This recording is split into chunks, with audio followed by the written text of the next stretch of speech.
আজ ছিল flight lieutenant তৌকিরের slow flight training.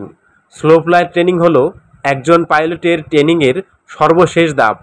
Fighter jet operate করার জন্য একজন পাইলট যে হাই স্পিড সেটি প্রমাণিত হয় স্লো ফ্লাইটের মাধ্যমে।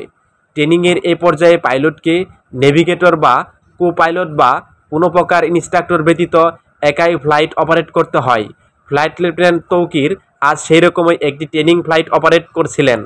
যে কোনো প্রকার ট্রেনিং ফ্লাইট সিভিলিয়ান এরিয়া থেকে দূরেই হয়ে থাকে, তবে স্লো ফ্লাইট সাধারণত আরবান এরিয়াতেই হয়ে থাকে।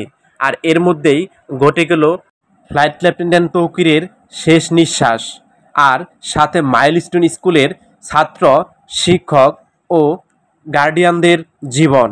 তিনি চাইলেই ইজেক্ট করতে পারতেন, একটা বোতাম টিপলেই তিনি আবার বাড়ি ফিরতে পারতেন, কিন্তু ফ্লাইট লেফটেন্যান্ট তৌকির ফিরলেন না।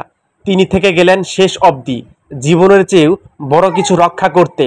যদি সে ইজেকশন সিটের বোতামটি চাপ দিতেন, তাহলেই গুলির বেগে বেরিয়ে আসতেন বিমান থেকে। সর্বোপরি এই বিমান বিধ্বস্তে নিহত সকলের জন্য মহান আল্লাহ তাআলার কাছে আমরা ক্ষমা প্রার্থী।